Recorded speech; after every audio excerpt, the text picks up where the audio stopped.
The lottery industry in Nigeria, though evolving, is contributing to the nation's economy through revenue generation, technology development, and job creation. This industry has indeed come to stay. To ensure transparency and accountability in the sector, the National Lottery Regulatory Commission is saddled with this responsibility. Hello there, I'm Chioma Ikejiani. It's yet another episode of AMOI Unplugged, an interview program that features economic diversification in the different sectors. Don't go away, it's AMOI Unplugged, exploring diversity. Now, you may wonder, how is the lottery industry regulated? How does the Commission protect the interest of players, stakeholders, and most important, the public? This and many more questions will be answered by my guest, a seasoned professional with over a decade of experience in the lottery business. He is the innovative, passionate, and committed Director General of the National Lottery Regulatory Commission. He is Lanre Gbajabiamila. It promises to be interesting. Stay with me on AMOI Unplugged, exploring diversity. Welcome to AMOI Unplugged, and it's a pleasure to be here. We are at the EPIC headquarters of the National Lottery Regulatory Commission. Is that right? Correct. Excellent. Well, you have had quite a history in the lottery industry. So from our perspective, can you give me a brief overview of your professional history in the lottery industry? All right. Well, it's good to be here. Well, I'll just say this. My career into lottery was by chance. It wasn't planned. I was doing my years in the U.S. and it was time to start coming back home. Like all of us. And I had an opportunity. I started my career as with National Sports Lottery. Okay. Yes, they were an operator licensed by the National Lottery Regulatory Commission. And that's how I started my career. I was heading the IT department at that time. And I was with them till right about 2006. And I had to go back to the US. And then another opportunity arose. Lagos State was looking for a regulator, CEO for the Lagos State Lotteries Board. And as God has it, I had the opportunity. I had already worked with National Sports Lottery, so that gave me that opportunity, and I was able to get the job. And in Lagos. In Lagos, right? So that was in 2007. So that's how my regulatory career started. Okay. Right, and I was in Lagos for almost a decade. Wow.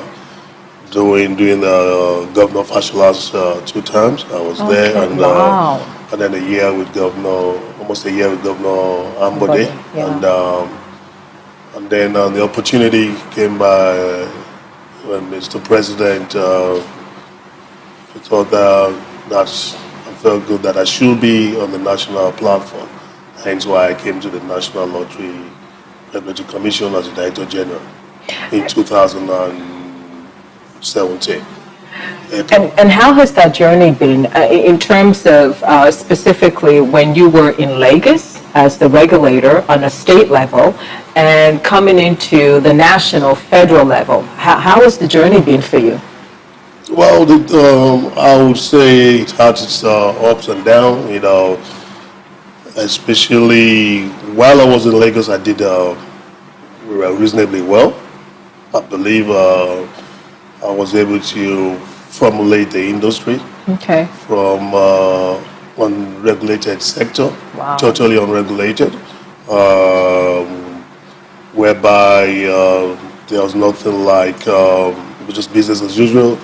There was no tickets, no laws, no regulations, Tickets were being sold, that were not being tracked. We didn't know who was winning and all that. So when I came on board, we decided to change the narrative, putting things in proper. By first of all, getting our laws done properly, and enabling law passed by the state assembly at that time. And we used that, and we also, what we did most was also to make sure that we worked with what was the best global practice. Okay. Yeah, around the world when it comes to lottery. And I believe that we did very well there. I was able to achieve a lot, turn the narrative. What you see in Lagos today in terms of what the industry is like today, starting from Lagos, and the exposure that the industry has been up to date is something that I can take credit of, that I was part and parcel of that. It's exciting. Yeah, not that I did it alone, but I was part of that. You were leading the force. Yeah, I was part of that force. Speaking about the Lottery Act, for the average layman that's watching this, I'd like you to speak a little bit about your role as a regulator, specifically in terms of what the Act allows you to do, in terms of your mandate and your function. Yeah, basically, like any regulator and any regulated industry, your functions are aligned with a mandate, and the mandate is to make sure there's accountability, transparency, making sure that stakeholders are involved, in whatever you do. You need to take that in. You need to be a responsible regulator, and making sure what the industry needs is done properly. And for us as well, we're a revenue generating agency, and that's, at the end of the day, is something that we need to do well in, and make sure that what was supposed to be coming from the operator to government is done rightly. And how do we do this? Make sure that accountability is involved and transparency. This is AMOI Unplugged, and we'll be right back.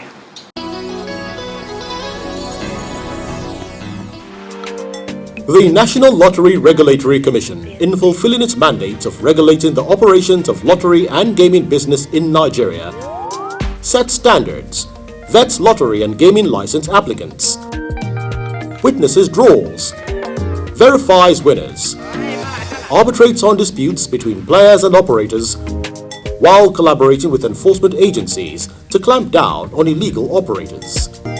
The agency is committed to sustainable and transparent gaming and lotteries, driven by professionalism and leading technologies for socio-economic development. National Lottery Regulatory Commission. Lottery the right way.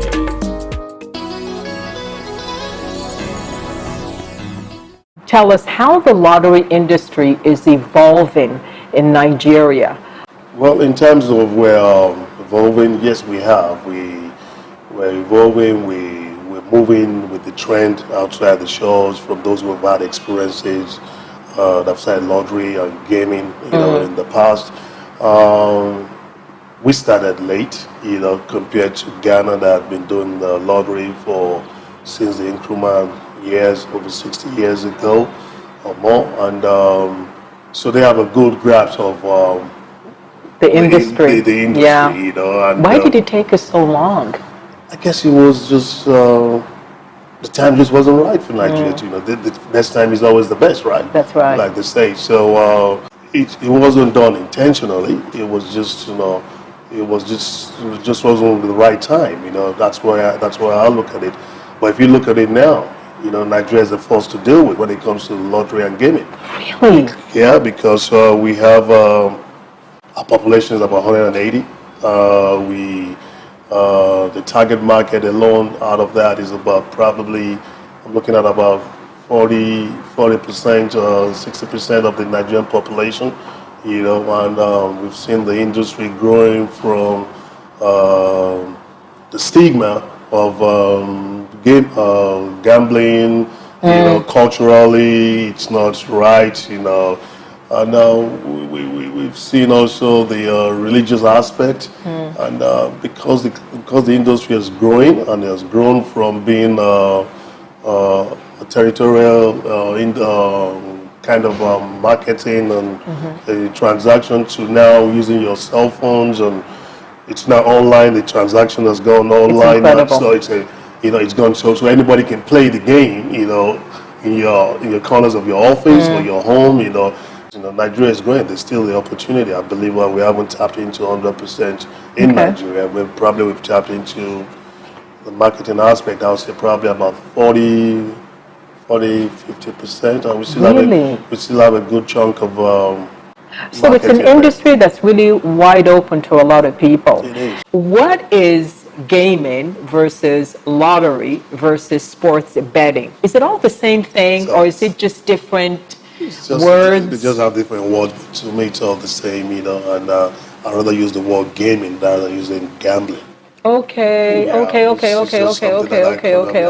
say more of gaming, you know, so that the cultural aspects and the religious aspects will be eradicated. You know, nobody will say he's using the word gambling. How does sport betting come into the lottery? We started sports betting in Lagos. Okay. Yeah, so that's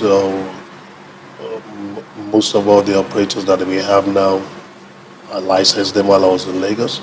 And we looked at it that, okay, lottery, sports betting, what's the difference? Yes, exactly. It's a game of chance.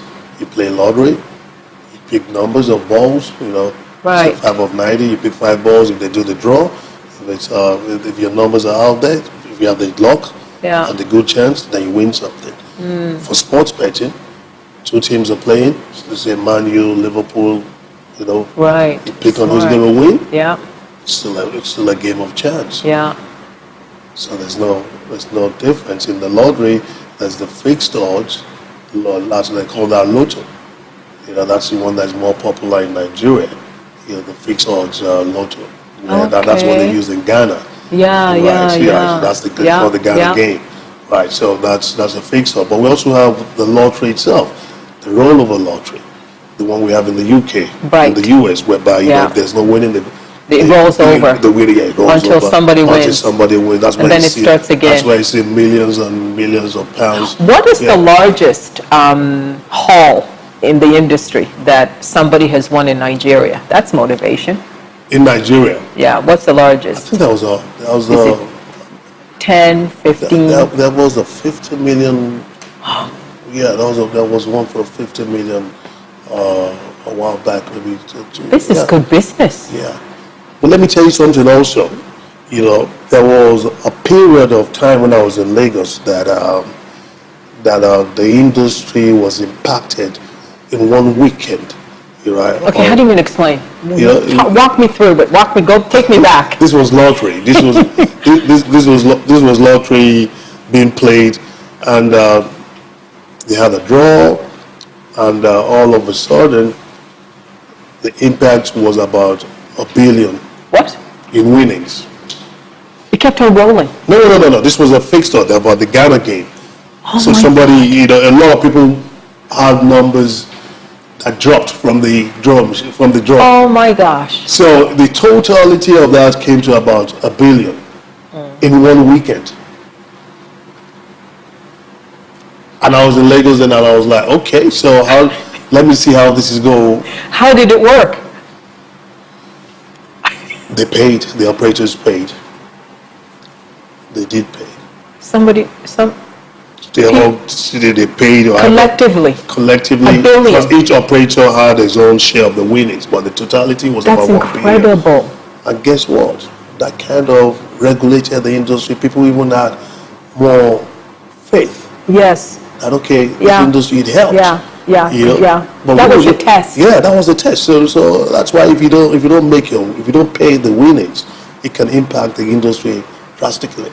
Now, as evolved as we become, I'd like you to talk a little bit about some of your constraints and challenges that you faced, even when you were in Lagos, and now that you're here on a federal level. What have been some of the daunting challenges for you?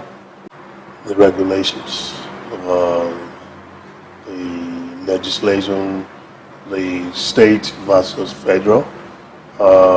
People tend to say that I started that state issues on federal when I was in Lagos State, you know, Yeah. and as God has it, I'm over here now on the national, so everybody's watching how I'm going to kind of put things together. When you say regulatory framework, what do you mean by that?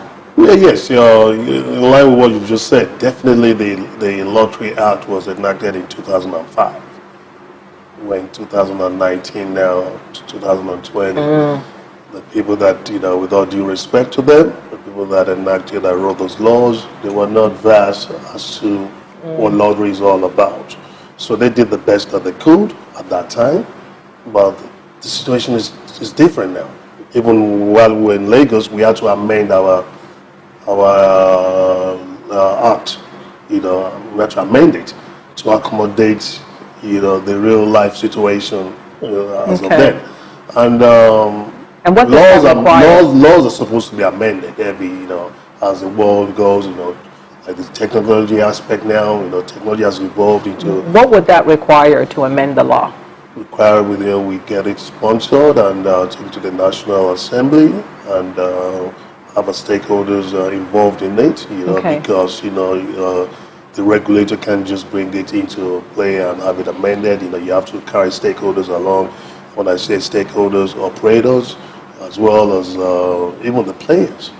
Because if you look at it along those lines, you know, the players without the operator, they cannot be a regulator. And without the player, they cannot be an operator. So, you know, you need to carry everybody along and make sure that this is what we want and this is how the way forward, so we can streamline it. You know, in terms of the state and federal, to me, it's just something that we need to educate ourselves and know our roles. But what are the issues in terms of state and federal? Is it in what sense? Because I would think that if an operator had if you had given an operator a license to license in Enugu and Lagos or Kano, wherever the state is,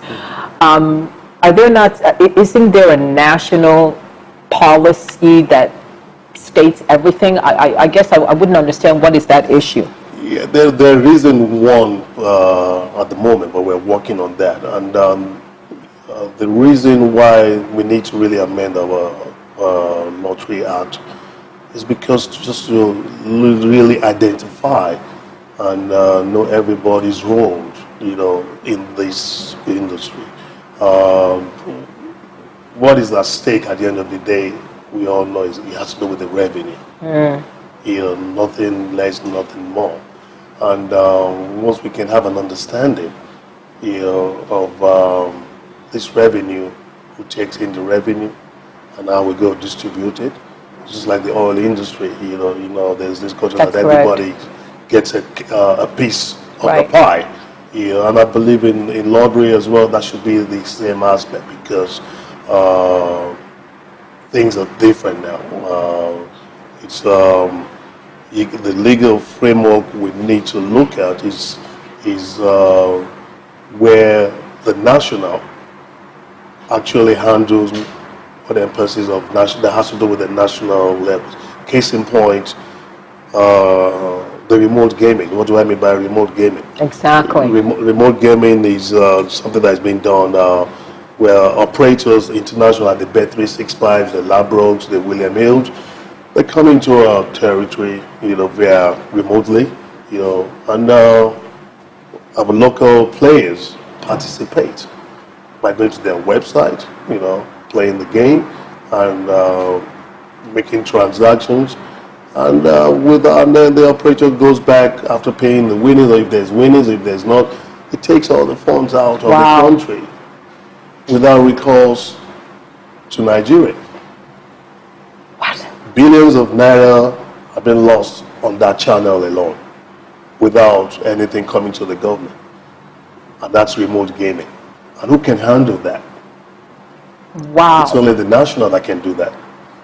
Because the state cannot do it.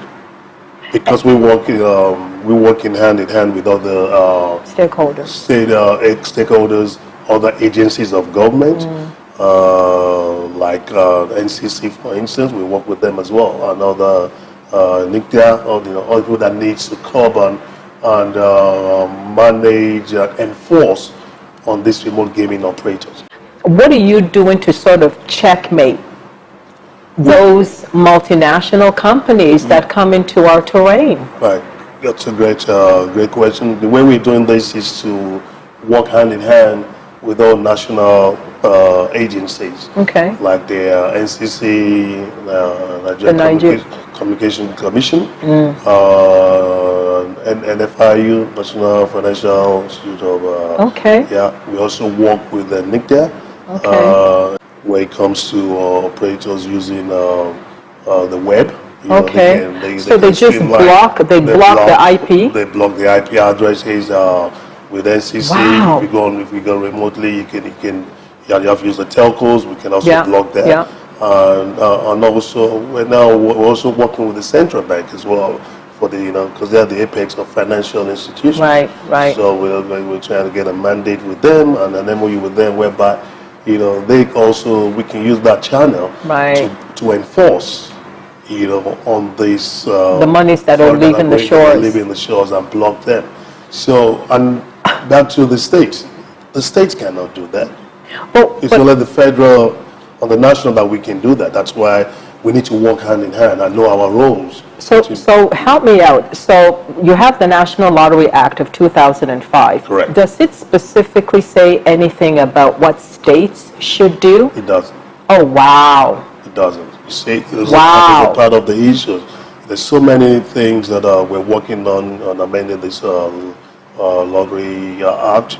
Even with the remote gaming, there's nothing on it about that.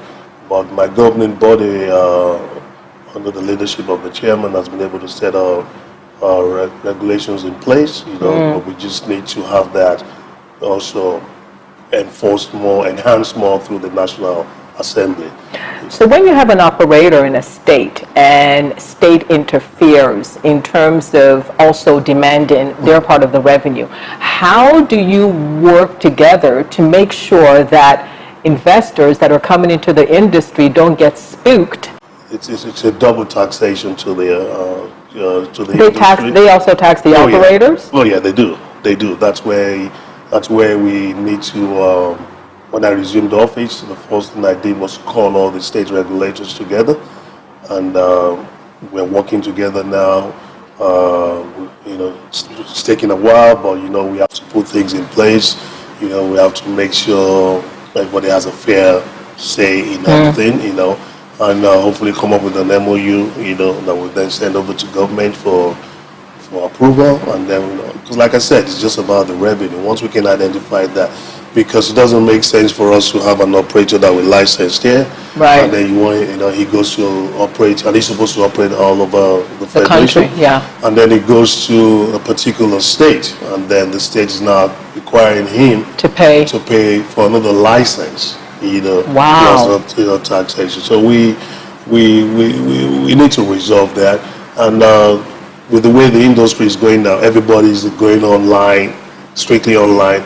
When I was in Lagos, it was mainly restricted. Most of the operators were not online.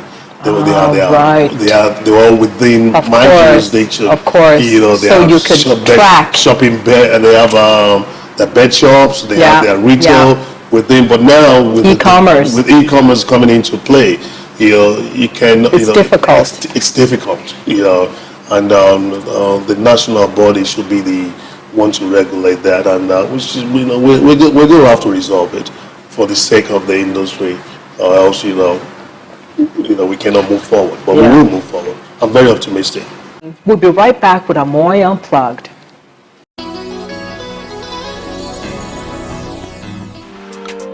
The National Lottery Regulatory Commission, in fulfilling its mandate of regulating the operations of lottery and gaming business in Nigeria, sets standards, vets lottery and gaming license applicants, witnesses draws, verifies winners, arbitrates on disputes between players and operators, while collaborating with enforcement agencies to clamp down on illegal operators.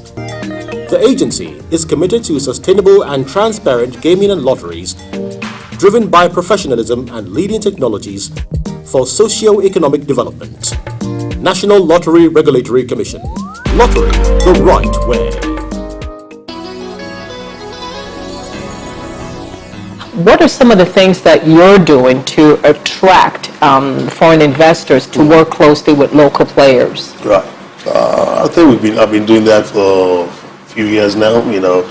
Especially having had the opportunity to go for international conferences. I've been able to meet with people. And I've been able to speak at international gaming conferences. Attracting foreign investors. We have quite a number of foreign investors here that are partnering with us, with the Nigerian investors, and we make sure that there's an ease of doing business, which is what the Buhari government is all about as well. Attracting foreign investors and making sure that we have an open door policy. Before they come in, whoever they want to invest with. The first point of call for ease and for accurate advice, like I keep telling them in my engagement with them, foreign and even locally, that the regulator is your best bet to ask questions and make sure you get it, because we know how our society is. Exactly. We gotta be. We gotta be very responsible. As much as we're all Nigerians, we want the foreign investors to be very comfortable and we need to be very transparent to them so that they can have this ease of doing business and be comfortable with, and guide them accordingly as to what they need to do. And I want you to talk a little bit on the policies of the Commission on illegal lottery. In the gaming sector, underage children, because I think this is an appropriate time to come up with this question. Yeah, absolutely. You've mentioned you want to be responsible, and that's one of the things that you advocate for anybody that's coming into the industry. Yes. In terms of how do we monitor, how do we do cover for the illegal operators, we have a department here that handles monitoring and enforcement. We also work with our operators because they're the ones on ground. Yes. And they can know who are their competitors that are legal or not. And Okay, that's okay. We have on our website a list of licensed operators from time to time. Both sports betting and lottery, and we do random on-the-spot checks on operators, by going out there, the streets, monitoring, playing tickets that are, finding out operators that are illegal, and we go after them because we have that responsibility for our licensed operators to get rid of the illegal operators. And we also, like I said, we encourage our operators to let us know who are out there, and then we go after them, because we have the mechanism and to actually go after them, and the mandate as well. So we work on that one. That's something that we don't take lightly, because number one, it affects the industry. Say, for instance, an illegal operator that is not licensed doesn't pay winnings. Exactly. Oh, really? That's true. Yeah. So what do we do about it? It affects the whole entire industry, because the player wouldn't know that our operator is an illegal operator. So, but we try and educate the general public by letting them know that these are the operators you need to, align yourself with. And in terms of underage responsible gaming, we are, that's in the front burner for us. Okay. It was in the front burner when I was in Lagos, and it's still in the front burner for any regulator. And we have fines set in place for our operators. One, if we go to your shops, your betting shops, and we see any activities whereby an underage is there, participating, there's a process for that. There's maybe a first warning fine. And we Okay. could also, after series, Okay. or recommend to To the operator. To the operator. We also let them know in their terms and conditions that you cannot have betting Okay, of shops course. close to certain areas, so it's close to schools, And churches. to our churches, and Mosques. all that. And yes, so that's we have that. We have policy. We're also developing policies Okay. regarding that, because it's not a one-off thing. You gotta be developing all these things. Best practices in other jurisdictions, and see what we can bring from other jurisdictions and plug it into ours. Because our culture is different. Absolutely. Yeah, and our own environment is different. It doesn't matter. It doesn't mean that what works in the UK would work over here. What works in Canada would work over here. But there's some aspects. There's some things you can take, mix and match that will work for us here. How about unemployment, job creation? Job creation. The data shows that the industry has gainfully employed a lot of. There's a lot of people working in this industry. Yeah, I was shocked. Yeah, there's a lot of people working, but hey, we can only do our own quota. The employment is still very high out there, but Right. But we'll continue to do our own bit. What we also do is to tell the new licensees, as well, that listen, there should be a good percentage of local, Nigerians, that are gainfully employed in your establishment. Especially if you're foreign, you need to pass on the intellectual property to them so that they can understand it. So engage them, employ, because we believe that we have a lot of smart, all these teenagers, youth, they're very technically savvy. And what else are you doing just in terms of revenue generation? Because I know that's one of your biggest bane, and you want to get a handle on it. What else are you doing to ensure a comprehensive monitoring system, particularly if people are all moving through e-commerce? We started working on a new platform, the central monitoring system, Okay. whereby everybody, all the operators will have to plug into that central monitoring system for us to see all the real-time transactions and know what actually should be going to government. And I believe that once we have that in place, the government will be so proud of this commission, because they'll see some high volume of transactions, which equals to revenue. This reminds me of FIRS. Right, exactly. So we cannot do it alone. The commission cannot stand alone and do it. But the good thing is that there's this global initiative that's being done by NFIU. They're the ones that we're working with them as well. We're working with NCC for we're going to be working with CBN. We're going to be working with EFCC. So it's a collaborative. So that way, there's no way anybody can say, I cannot do this. You have to. Nigeria is a very diverse, sensitive, and extremely conservative country. We are very religious. We have a culture. How do you integrate both in a country as diverse and as conservative as Nigeria? Right. Well, it's pretty simple. What do we do with the funds that we generate? We use it for good causes. Yes. What do I mean by good causes? We spend certain aspects, sectors of the economy, education, health, disaster, or whatever cause or directive that Mr. President might want us to spend those funds on. Okay. Right. So, because of the stigma of the religious aspect, the cultural aspects, yes, those are things that no one really has control of.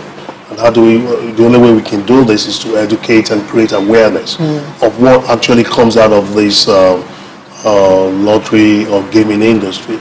And to me, it's a game of chance. Everybody is contributing their quota. Whether you win or lose, you're contributing. Okay. Because if you play the game and you win, obviously you get a prize or money or whatever you get. And if you lose, you don't get anything. But guess what? You contributed to Society to gains. society. From that loss, it's putting it back into society for good causes. And what we've done with our sister agency is to try and educate and make sure we do good causes in areas where we feel, there'll be more. Not that the whole of Nigeria doesn't have an impact, doesn't need an impact in what we do, but areas where we feel that religious or cultural issues might be there. We now go to some of those areas, because we've got to balance everything. We now go to some of those areas and do good causes there. Case in point, during my time, we've been to a lot of northern states, Kebbi, Jigawa. We've been to Katsina, Mr. President. And what did we do in those places? We donated hospital equipment, cancer equipment, scanners, X-rays, and we let them know this is from lottery. Yeah, that's smart, actually. That's smart business. Yeah, this is from lottery. I want you to talk about what you met when you came in terms of welfare, in terms of training your staff, because the ones that I've engaged in seems to be passionate about the lottery, and to me that was surprising. Right. I know this is government, but it's an agency, and they're very, very passionate. Well, upon resumption in office, my number one, passion was for the welfare of the staff, because this was what was built in me, right from childhood. In terms of making sure that people are well taken care of, wherever you can assist, wherever you can do to improve somebody's life. So I noticed that the welfare wasn't really adequately good enough compared to where I was coming from, and I identified that. And but hey, I can only do so much, because in terms of salary, I don't have much say into it, because everybody goes through IPPIS, which is a government. It's not like we pay salaries from the coffers of the commission, right? So that aspect was kind of a constraint for me, And I now looked at it and how else can we, can management assist? So the way what I saw was, okay, let me give them some ease of at least moving from home to the office, vice versa. And management decided to get staff buses. I know, I saw that. Right. So we bought 3 buses to go to different areas of Abuja. That was your initiative. Right. To go to different areas of Abuja. That way, at least that doesn't eat into their salary. Right. Because cost of transportation from home. Yeah. So we did help. We did some aspect of that, and we also looked at from time to time, how we could help out in terms of, say the Christmas, the Ramadan, different way, whatever we can do along that line, we will assist. So, and we've also recently met with the Salary and Wages Commission, and I've kind of championed that, with this new minimum wage law that has been passed, can we please look into, making a difference in my staff's, welfare salary. The salary is all about the welfare. Yeah. And I'm very hopeful that, that will be implemented, and in terms of training, capacity building, I noticed that a good number of the staff, they didn't know what they were doing. They didn't know about the industry, and I felt that was wrong, because you got to train your staff, and because our industry is industry specific, and it's constantly changing. And it's constantly changing. you don't want to continue, not to take anything away from the commission that they weren't training the staff before, they were. But what value were those training given to them?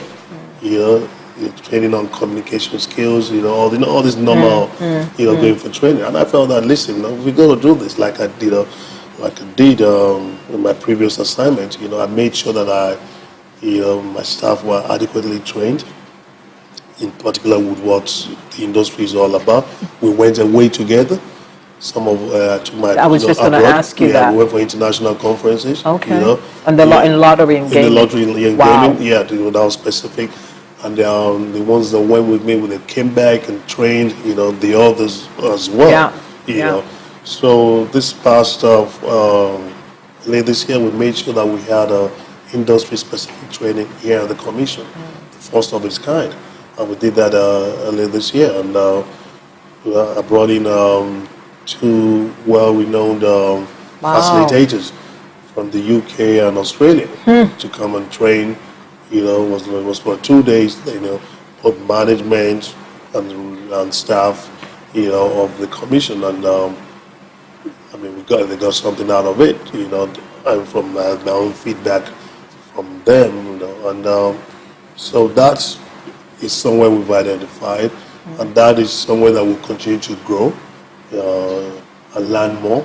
For me, I keep an open door policy. You're welcome to, all my staff. They have my email address. They have my contact number. You can reach out to me, and I on top of your other responsibilities. Hey, that's impressive. It's part of the job, and my directors are also there to assist, and we've collectively been, working towards that goal of moving the commission forward, moving the commission from where it was and making it a better, working place, understanding of the industry, and putting processes in place. We have terms and conditions that were not in commission beforehand.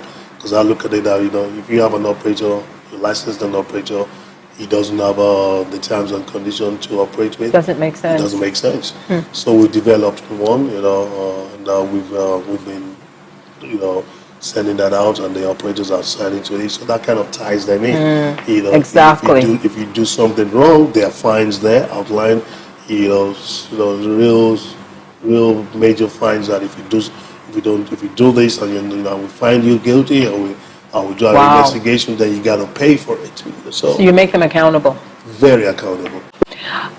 Looking back, how you've been here since 2017. Yeah. What would you say are your short-term, mid-term, and long-term plans?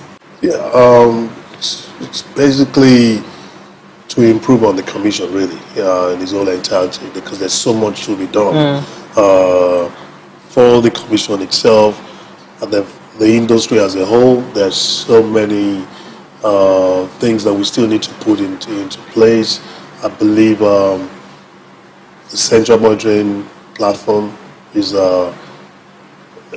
both in the short term and the long term. When I say both in the short term and long term, I need to have this in place as soon as possible, like yesterday, right? And then I need it to outlive me or anybody because that's like a legacy. Right, a legacy project.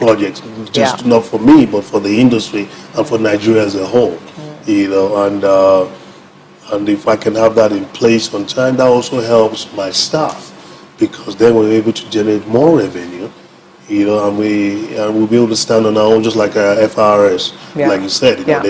We don't need to go back to government for budget, allocation and all that. We just so we're able to, get approvals for the salaries that we feel that our staff should have. So that also works for me in a short-term goal to assess this, and that kind of motivates. We're human beings. That motivates everybody to thrive harder, to want to do more. To have a better understanding. And also, the midterm goal is to, have a harmonized, industry regulators, state regulators, and making Nigeria Proud. proud, Formidable. a formidable and a foremost country to deal with.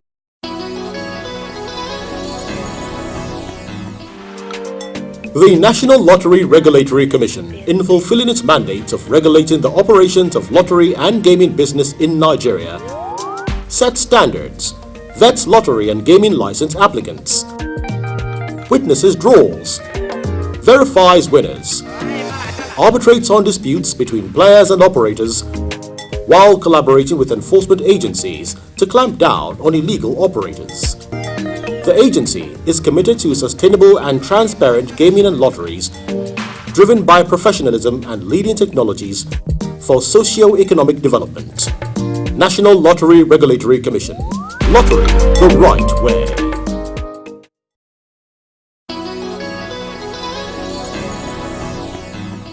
What would you say were your biggest milestones, looking back?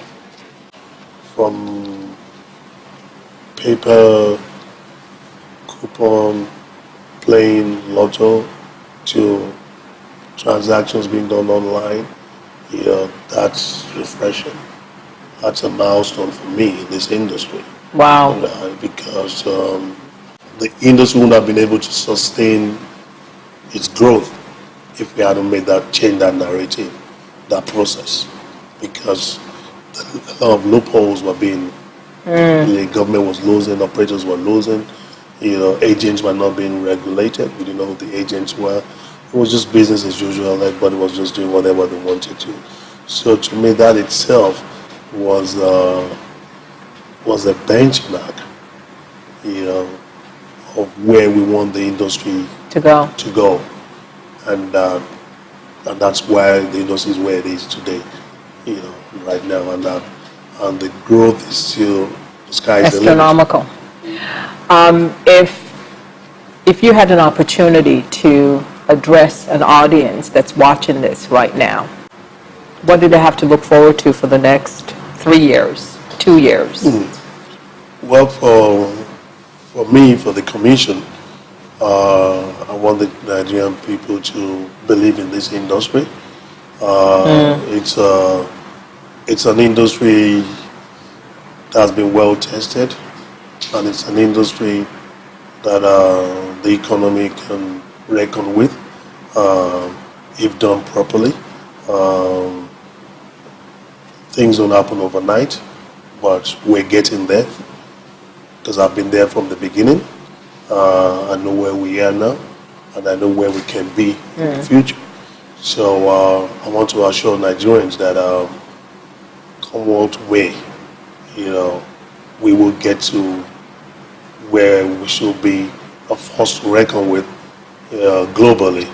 And when they want to talk about lottery, gaming in Africa, Nigeria will be in the front runner, because we have the numbers, we have the diversity, we have the passion, for it. And this will go a long way for Nigeria, in line with what Mr. President wants, and I believe diversification and taking our own quota as to what we can contribute to Nigeria. We can contribute a lot, and we will contribute a lot. What keeps you up at night?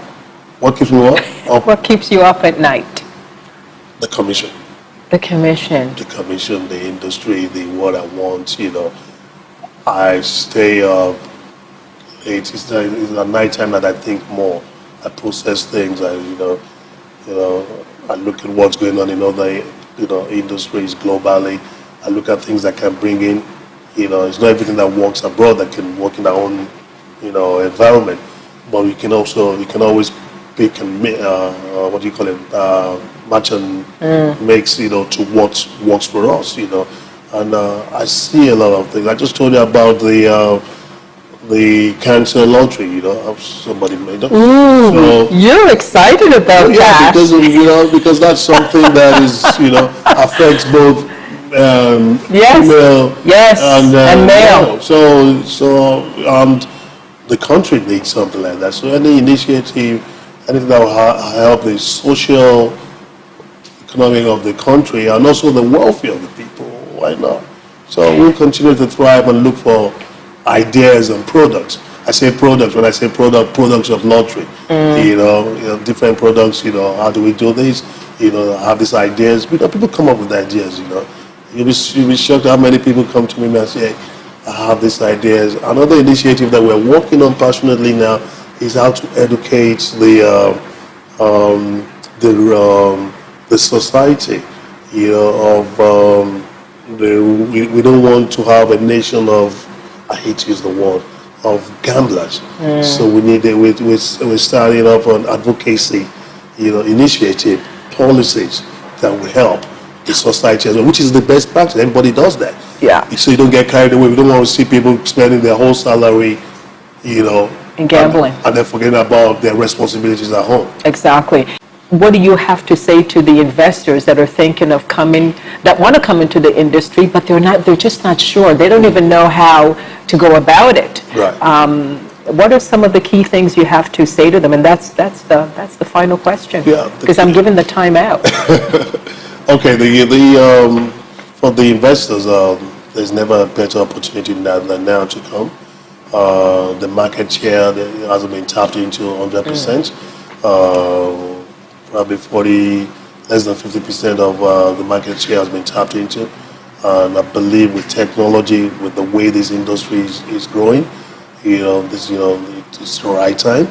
You have a responsible regulator in the commission, that will guide you, whatever misfeelings you might have or had, your best friend or the best person that you can talk to get what it is adequately in terms of due diligence, in terms of working with you to have a good local partner, Local content. Good content, local partner, vetting, whatever. It's the National Lottery Regulatory Commission. And we're here to assist you to give you the best ease of doing business in Nigeria. Okay. So we'll be expecting you. It's a pleasure to be here. Thank you so much. Thank you so much. God bless. Right, And you're so young. You look young. Hey, what can I say? I thank God you. for that. Yeah. Illuminating, isn't it? Well, that's the show for today. But you can also follow our conversation on our social media platforms. Join me next time as we feature another sector on AMOI Unplugged, Exploring Diversity. Thanks for watching. I'm Chioma Ikejiani. Bye for now.